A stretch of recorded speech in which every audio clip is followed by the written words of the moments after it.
Hello friends मुई मला बसंत अग्रे आज आम 10 क्लास जीव विज्ञान बहिर पहला पार्ट पोषण बा न्यूट्रिशन पढ़वा। पोषण होउछि एक जैविक प्रक्रिया जहाँ माध्यम रे जीव माने उचित खाद्य ग्रहण करती एवं यार व्यवहार शरीर वृद्धि शक्ति तैयारी मरामती बा क्षय पूरण एवं जीवन कार्य संपादन पाई करती। पोषण होउछि एक जैविक प्रक्रिया। इन जैविक प्रक्रिया बेले काना जैविक प्रक्रिया बेले से सबु काम जेन काम के आमे निजर जीवन के बजाय रखबार लाई बा निजर जीवन के बचावार लाई करसु से सबु काम के आमे काना कहसु से सबु काम के बा से सबु प्रक्रिया के आमे जैविक प्रक्रिया बोली कहसु। सबुज उद्भिद माने निजर पोषण केंदा करसन। सबुज उद्भिद माने परिवेश रु आलोक जल और अंगारकाम्ल काना करसन ग्रहण करसन और ग्रहण करि सारला परे से जिनिस के आलोक श्लेषण प्रक्रिया रे व्यवहार करियोरी निजर खाद्य निजे तैयारी करसन बा निजर पोषण निजे करी पारसन। आमे प्राणी माने खाद्य केनु ग्रहण करसु आमे प्राणी माने उद्भिद मानकनु बा अलगा प्राणी मानकनु खाद्य ग्रहण करसु। आमर तिहिरे शक्ति ना थिले बा आमर तिहिटा अलसुआ लागुथिले आमे खाद्य खेई देला परे हमकु केनता फील हेसी आमे खाद्य बा खाना खेई देला परे हमकु एनर्जेटिक फील हेसी बा आमर दिहे शक्ति तैयारी हेसी। बेले का खाद्यटा आमर दिहे शक्ति तैयारी करसी। हमको भोक लाଗୁଥିଲେ आमे पढ़ी पारसु के नहीं आमे पढ़ी ना पारू खेदेला परे आमे पढ़ी पारसु के हाँ खेदेला परे आमे काना करी पारसु पढ़ी पारसु बा आमे अलगा केनसी भी काम करी पारसु तार माने काना खाद्यटा हमर जीवन कार्य संपादन लाई काना करूछे सहायता करूछे। धरिनियो आमे केनसी जगह नो एक्सीडेंट ही गले काना हेसी हमर दिहिरो केनसी जगहटा क्षत ही जैसी बा घा ही जैसी पहले ई घा के किए पूरण करसी आमे जदि उचित खाद्य खाउछु पहले उचित खाद्य खावा द्वारा ई घाटा काना ही जैसी मरामती ही जैसी बा क्षत पूरण बा क्षय पूरण ही जैसी। उचित खाद्य खावा द्वारा au गुटे जिनिस हेसी काना हेसी हमर शरीरर वृद्धि हेसी बा हमर देहिटा बढ़सी। पोषणर au गुटे डेफिनेशन देखि दमा देखो किंबा पोषण हेउछि खाद्य ग्रहण पचन अवशोषण एवं एहार उपयोग बा व्यवहार करिवार प्रक्रिया। आमे खाद्य ग्रहण केन बाटू करसु पाटी बाटू करसु बा मुहु बाटू करसु तार परे तार पचन केन होसी तार पचन हेसी हमर खाद्य नली रे। तार अवशोषण केन हेसी तार अवशोषण हमर क्षुद्रांत्र रे हेसी। ओई अवशोषण बेले काना अवशोषण बेले आमे जेन खाद्य खेइछु से खाद्य रे जेन पोषक तत्व अच्छे बा उपादान अच्छे तार शोषण हेबार के आमे काना कहसु अवशोषण कहसु। अवशोषण केन हेसी ई क्षुद्रांत्र रे हेसी और ई अवशोषण हेला परे काना हेसी सेटा रकत द्वारा हमर शरीर रो विभिन्न अंग प्रत्यंग निके जायसी। कहा द्वारा जायसी रकत द्वारा सेटा हमर शरीर रो विभिन्न अंग प्रत्यंग निके जायसी किए जायसी पोषक तत्व बा उपादान ता हमर शरीर रो विभिन्न अंग प्रत्यंग निके से पोषक तत्वटा गला परे हमर शरीरटा काना करसी से पोषक तत्व रो बा उपादान रो उपयोग करसी बा व्यवहार करसी। सेकेंड लाइन देखो पोषण द्वारा शरीर वृद्धि शक्ति तैयारी मरामती बा क्षय पूरण एवं जीवन कार्य संपादन पाई दरकार पड़ुथिबा विभिन्न उपादान बा पोषक तत्व मिली थाए काना कहूचे आमर शरीर वृद्धि लगी बा शक्ति तैयारी लगी बा मरामती बा क्षय पूरण लगी किंबा जीवन कार्य संपादन लगी जेन जेन उपादान बा पोषक तत्व दरकार पड़सी से सबु जिनिस केनु मिलसी हमकु खाद्य रु मिलसी। बंची रहिबा पाई जीवर खाद्य आवश्यक होई थाए। बची रहबार लगी हमकु काने करबार पड़बा हमकु खाद्य खाबार पड़बा। इनो देखो केतेटा पोषक तत्व बा उपादान रो उदाहरण अच्छे। एक रे देखो अच्छे श्वेतसार बा कार्बोहाइड्रेट दुई रे पुष्टि सार बा प्रोटीन तीन रे स्नेह सार बा फैट्स और लिपिड्स अच्छे चार नंबर रे धातु सार बा मिनरल्स अच्छे पांच नंबर रे विटामिन अच्छे और छह नंबर रे जल बा वाटर अच्छे। हमर बहिरे जेन उपादान लेखा हिचे बा पोषक तत्व लेखा हिचे तार माने काना चलो देखि दमा पोषक हेउछि जीवन प्रक्रिया पाई अति आवश्यक रासायनिक यौगिक यह खाद्य माध्यम रे प्राप्त हुए एवं जीव मानकरे आभ्यंतरीण भावरे मध्य संश्लेषित होइथाय काना कहूचे देखो पोषकटा हमर जीवन प्रक्रिया लाई अति आवश्यक रासायनिक यौगिक है जेनटा कि आमे केनु पैसु खाद्य नु पैसु काना कहला पोषकटा रासायनिक यौगिक है जेनटा कि आमे केनु पे पारसु खाद्य नु पे पारसु। और केतेडा पोषक तत्व अछन जेनटा कि जीव मानकर दिही भितरे काना ही पारसी संश्लेषित ही पारसी बा तैयारी ही पारसी। ଯେନ୍ତା କି ଦେଖ ଆମେ ମନୁଷ ମାନେ ଯେତେବେଲେ ଖରାରେ 10 ରୁ 30 ମିନିଟ ଯାଏ ଠିଆ ହେସୁ କାଣା ହେସି ଆମର ଦେହିଟା ଭିଟାମିନ ଡି ସଂଶ୍ଲେଷିତ କରିପାରସି ବା ଭିଟାମିନ ଡି ତିଆରି କରିପାରସି। କେତେବେଲେ ତିଆରି କରିପାରସି ଖରାରେ ବା ସନଲାଇଟ ବା ସୂର୍ଯ୍ୟାଲୋକରେ ଆମେ ଯେତେବେଲେ 10 ରୁ 30 ମିନିଟ ଯାଏ ଠିଆ ହେସୁ। ଇନ ଦେଖ ପୋଷକ ତତ୍ଵର ଆଉ ଥରେ ଉଦାହରଣ ଦିଆଯାଇଛେ ଇନ 6ଟା ପୋଷକ ତତ୍ଵ ଲେଖା ହେଇଛେ। एकरे काଣା ଅଛେ ଶ୍ଵେତସାର ଇଂଲିଶ ରେ କାଣା कहसु कार्बोहाइड्रेट्स और कार्ब्स। दुई रे काଣା ଅଛେ पुष्टिसार जेनटा के प्रोटीन्स कहसु। तीन रे स्नेहसार अछे बा फैट्स और लिपिड्स। चार रे अछे धातुसार और मिनरल्स। पांच रे काଣା अछे विटामिन्स अछे और छ रे काଣା अछे जल बा वाटर अछे। इहादे देखो पचन बा डाइजेशन बेले काଣା बुझिदेमा जटिल अवस्थारे थिबा खाद्य जीव शरीर मध्यरे भांगी होई सरल उपादान रे परिणत हेबाकू पचन कुहा जाए। काଣା कहला जटिल खाद्यटा सरल खाद्य अणुरे परिणत हेबार के बा सरल उपादान रे परिणत हेबार के ही आमे काଣା कहसु पचन कहसु। और इटा केन हेसी हमर खाद्य नली रे हेसी। सरल उपादान गुड़िक समस्त अंग प्रत्यंग निकटरे पहुंची थाए। आमे पढ़ी थिला जे क्षुद्रांत्र रे काଣା हेसी अवशोषण हेसी और खाद्य रे जेन सरल उपादान थिला सेटा काଣା हेसी शोषित ही जासी बा अवशोषण हेसी और सेटा रक्त द्वारा हमर विभिन्न अंग प्रत्यंग निके काଣା हेसी पहुंचीसी। जटिल खाद्य रासायनिक प्रतिक्रिया द्वारा एंजाइम रो उपस्थिति रे भांगु थिबारु एहाकू जैव रासायनिक प्रक्रिया कुहा जाए। इन देखो पचन रे काଣା होउछे जटिल खाद्य अणुटा सरल खाद्य अणु रे काଣା होउछे परिणत होउछे। काहार उपस्थिति रे हेसी एटा एंजाइम उपस्थिति रे काଣା हेसी जटिल खाद्य अणुटा सरल खाद्य अणु रे परिणत हेसी। इथर लागि ही एटा के हमें काଣା कहसु जैव रासायनिक प्रक्रिया कहसु। इन देखो एटा रिएक्शन होउछे बा प्रतिक्रिया होउछे बेले जटिल खाद्य अणुटा प्रतिक्रिया हेगरी सरल खाद्य अणु रे परिणत होउछे। काहार उपस्थिति रे एंजाइम उपस्थिति रे बेले ईटा के हमें काଣା कहसु जैव रासायनिक प्रक्रिया बदी कहसु। এই প্রক্রিয়াটা কারণে পচনর প্রক্রিয়া एंजाइम रो केतेटा उदाहरण देखी देमा चलो। हमर पार्टी बा मुहुरे केन एंजाइम थीसी सालिभारी एमाइलेज बा टायलिन बोली गुटे एंजाइम थीसी जेनता काना करसी खाद्य के पचासी बा मुहुरे काना हेसी हमर खाद्यटा जेतेबेले हमें चापसु हेतेबेले सालिभारी एमाइलेज बा टायलिन साए काना हेसी हमर खाद्यटा मिसी करी सेनो भी अधा पचसी।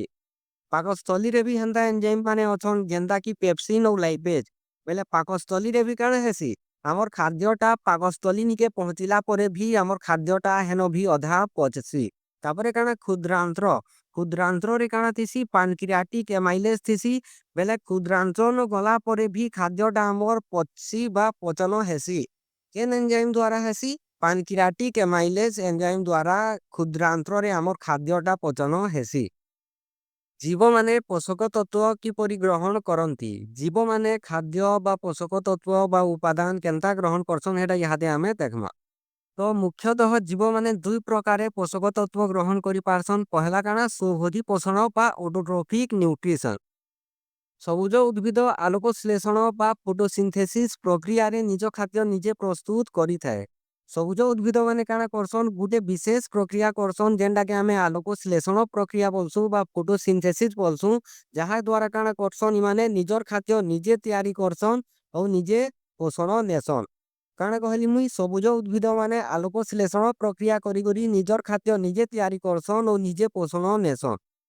परिवेश रु आवश्यक पोषक बा न्यूट्रिएंट्स मध्य ग्रहण करि थाए।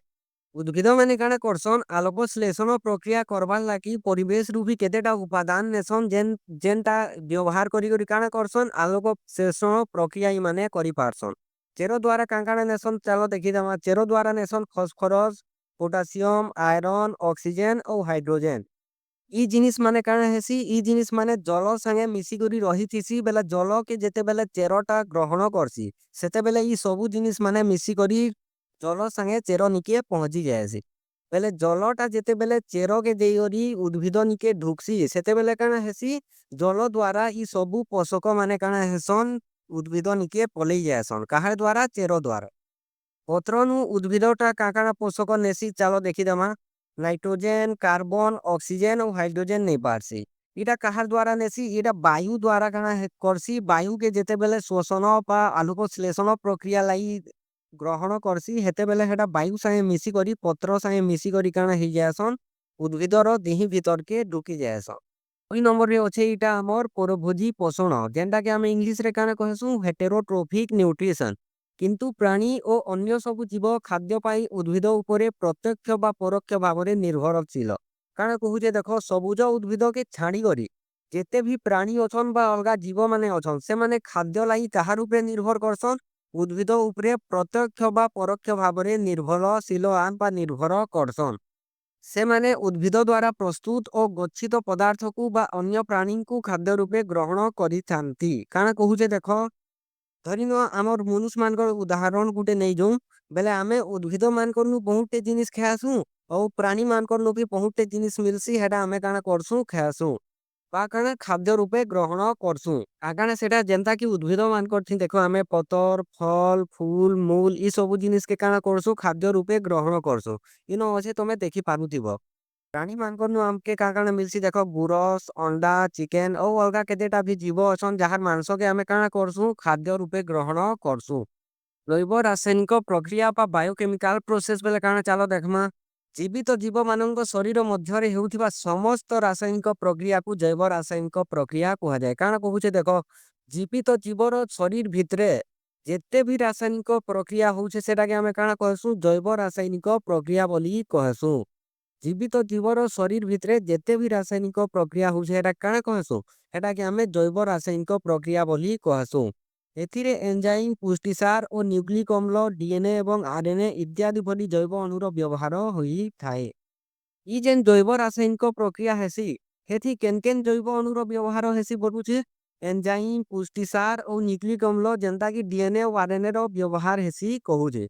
शरीर रे समन्वित भावे होथिबा असंख्य जैव रासायनिक प्रक्रिया जोगु जीवनर धारा अब्याहत रही थाए। काना कहूचे देखो आमर तिही भितरे असंख्य जैव रासायनिक प्रक्रिया होउछे जहा द्वारा आमे काना जी पारुछो।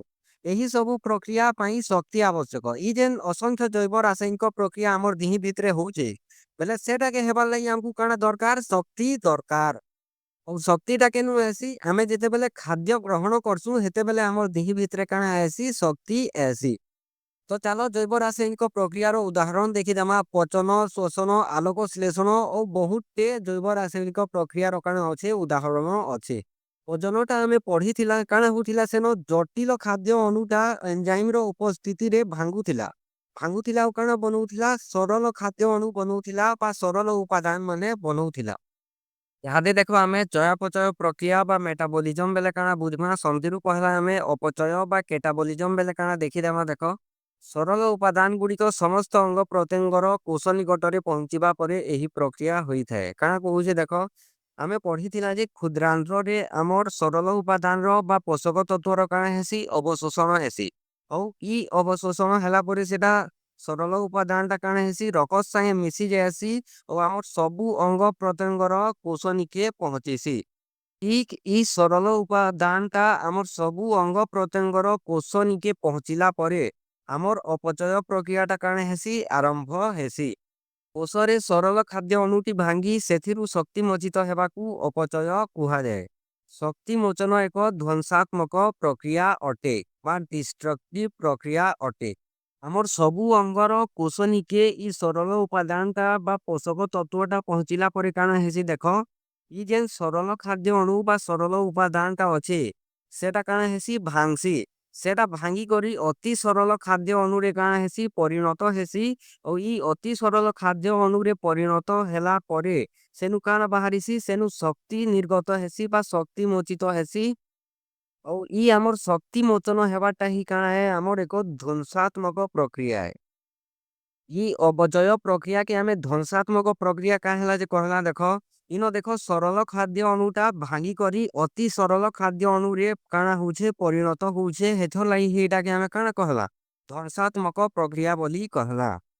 और ई जेन हमर सरल खाद्य अणुटा भांगी करी अति सरल खाद्य अणुरे काना हेसी परिणत हेसी ई प्रक्रिया के आमे दहन बा चारण बा ऑक्सीडेशन प्रक्रिया बोली भी कहि पारमा। 2 नंबर चय बा एनाबोलिज्म बेले काना बुझी देमा देखो सरल खाद्य अणुटी शक्तिर उपस्थिति रे जटिल खाद्य अणु तैयारी करे एहाकू चय कुहा जाए। काना कहूचे देखो सरल खाद्य अणुटा शक्तिर उपस्थिति रे तार माने काना सरल खाद्य अणु और शक्तिटा मिसी करी କାଣା ତିଆରି କରସନ୍ ଜଟିଳ ଖାଦ୍ୟ ଅଣୁ ତିଆରି କରସନ୍ ବା ଜଟିଳ ଅଣୁ ତିଆରି କରସନ୍। ଇଟାକେ ହିଁ ଆମେ କାଣା କହେସୁଁ ଚୟ ବୋଲି କହେସୁଁ। ଏହି ଜଟିଳ ଅଣୁଟି ଜୀବର ବୃଦ୍ଧି ଓ ମରାମତିରେ ଉପଯୋଗ ହୁଏ। ଇ ଯେନ୍ ଆମର୍ ଜଟିଳ ଅଣୁଟା ବା ଜଟିଳ ଖାଦ୍ୟ ଅଣୁଟା ତିଆରି ହେଲା ହେଟା ଜୀବର ବୃଦ୍ଧିରେ ଆଉ ଘାର ମରାମତିରେ ଉପଯୋଗ ହେସି ବା ବ୍ୟବହାର ହେସି। ଏହା ଏକ ଗଠନମୂଳକ ବା କନଷ୍ଟ୍ରକ୍ଟିଭ ପ୍ରକ୍ରିୟା ଅଟେ। କାଣା କହୁଛେ ଦେଖ ସରଳ ଖାଦ୍ୟ ଅଣୁ ଓ ଶକ୍ତିଟା ମିଶିକରି କାଣା କରୁଛନ୍ ଗୋଟେ ଜଟିଳ ଖାଦ୍ୟ ଅଣୁ ତିଆରି କରିଛନ୍। ହେଥର ଲାଗି ଇଟା କାଣା ଗୁଟେ ଗଠନମୂଳକ ପ୍ରକ୍ରିୟା ବା କନଷ୍ଟ୍ରକ୍ଟିଭ ପ୍ରକ୍ରିୟା। ଚୟ ଓ ଅପଚୟର ସମାହାର ହେଉଛି ଚୟାପଚୟ ବା ମେଟାବଲିଜମ। କାଣା କହୁଛେ ଦେଖ ଚୟ ଓ ଅପଚୟର ସମାହାରକେ ଆମେ କାଣା କହେସୁଁ ଚୟାପଚୟ ପ୍ରକ୍ରିୟା ବୋଲି କହେସୁଁ। ଏହା ଜୀବ ଶରୀରରେ ସବୁବେଲେ ଚାଲିଥାଏ। ଇ ଚୟାପଚୟ ପ୍ରକ୍ରିୟାଟା ଜୀବ ଶରୀରରେ କାଣା ହେସି ସବୁବେଲେ ଚାଲୁଥିସି। ସୁତରାଂ ଜୀବକୁ ସକ୍ରିୟ ଓ ଜୀବନ୍ତ ରଖିବାରେ ଏହାର ମହତ୍ୱପୂର୍ଣ୍ଣ ଭୂମିକା ରହିଛି। କାଣା କହୁଛେ ଦେଖ ଇ ଚୟାପଚୟ ପ୍ରକ୍ରିୟାଟା ଜୀବକେ ସକ୍ରିୟ ବା ଏକ୍ଟିଭ ବା କ୍ରିୟାଶୀଳ ରଖବାରକେ ଆଉ କାଣା ଜୀବନ୍ତ ବା ସଜୀବ ରଖବାରକେ ତାର ବହୁତ ମହତ୍ୱପୂର୍ଣ୍ଣ କାଣା ଅଛେ ଭୂମିକା ଅଛେ। ଦେଖ ଇନ ଲେଖା ହେଇଛେ ଚୟାପଚୟ ପ୍ରକ୍ରିୟାଟା କାହା କାହାକେ ନେଇକରି ଗଠିତ ହଏ ଅପଚୟ ଓ ଚୟ ପ୍ରକ୍ରିୟାକେ ନେଇକରି ଆମର ଚୟାପଚୟ ପ୍ରକ୍ରିୟାଟା ଗଠିତ ହଏ। ଏକ ନମ୍ବର କାଣା ଚୟାପଚୟ ପ୍ରକ୍ରିୟାଟା ଆମର ଦିହିରେ ବା ଶରୀରରେ ସବୁବେଲେ ବା ଅହରହ ଚାଲୁଥିସି। 2 ନମ୍ବର ଇନ ଦେଖ ଲେଖା ହେଇଛେ ଜୀବକୁ ସକ୍ରିୟ ଓ ଜୀବନ୍ତ ରଖିଥାଏ। ଇ ଚୟାପଚୟ ପ୍ରକ୍ରିୟାଟା ଜୀବକେ ସକ୍ରିୟ ବା କ୍ରିୟାଶୀଳ ଓ ଜୀବନ୍ତ ବା ସଜୀବ ରଖସି। ଯେତେବେଲେ ଆମେ ଫାଷ୍ଟିଂ କରସୁଁ ବା ଉପବାସ ରଖସୁଁ ହେତେବେଲେ କାଣା ହେସି ଇ ଚୟାପଚୟ ପ୍ରକ୍ରିୟାଟା ସ୍ଲୋ ହେଇଯାଏସି ବା କମ ହେଇଯାଏସି। ଯାହାର ଦ୍ୱାରା କାଣା ହେସି ଆମର୍ ଦିହିରେ ଶକ୍ତି ତିଆରି ନି ହେଇପାରେ। ବେଲେ ଆମର୍ ଶରୀର ବା ଦିହିଟା କାଣା ଦୁର୍ବଳ ଲାଗସି।